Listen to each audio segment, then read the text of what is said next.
Radhe Radhe friends, आज हम आपको सुनाने जा रहे हैं निर्जला एकादशी की पावन और प्रेरणादायक कथा। यह कथा महाभारत काल से जुड़ी हुई है और बताती है कि कैसे केवल एक दिन का कठिन व्रत करने से वर्ष भर की सभी एकादशियों का पुण्य प्राप्त किया जा सकता है।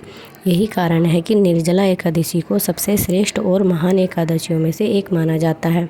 कथा के अनुसार एक बार महर्षि वेदव्यास जी ने पांडवों में सबसे बलशाली भीमसेन को धर्म और व्रतों का महात्म्य समझाते हुए कहा कि हे भीम, यदि तुम पापों से मुक्ति पाना चाहते हो और भगवान विष्णु की कृपा प्राप्त करना चाहते हो तो तुम्हें प्रत्येक मास की दोनों एकादशियों का व्रत करना चाहिए। एकादशी का व्रत मनुष्य को नरक के कष्टों से बचाता है और उसे मोक्ष का मार्ग प्रदान करता है।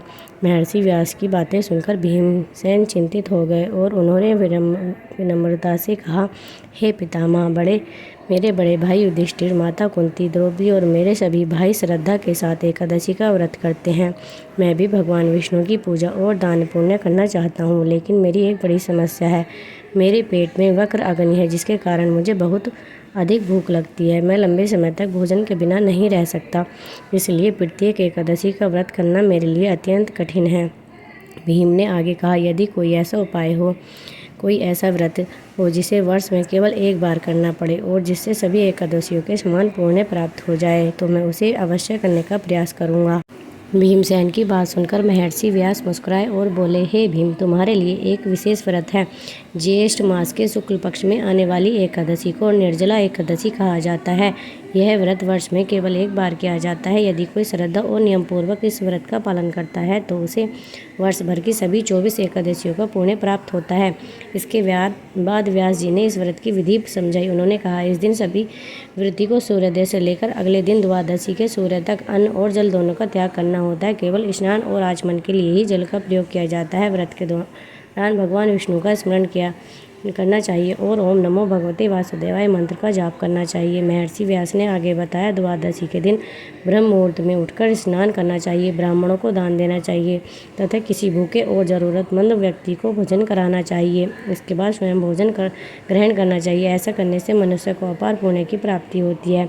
व्यास जी ने निर्जला एकादशी का महत्व बताते हुए कहा, हे भीम, इस व्रत का महात्म्य स्वयं भगवान विष्णु ने बताया है। इस दिन की गई सच्ची भक्ति, दान और उपासना का फल सभी तीर्थ यात्राओं और अनेक यज्ञों के समान माना गया है। जो व्यक्ति श्रद्धा से यह व्रत करता है उसके अनेक जन्मों के पाप नष्ट हो जाते हैं। उन्होंने आगे कहा, जो लोग निर्जला एकादशी का व्रत रखते हैं उन्हें मृत्यु के समय यमदूतों की कठोर यातनाएं नहीं सहनी पड़ती।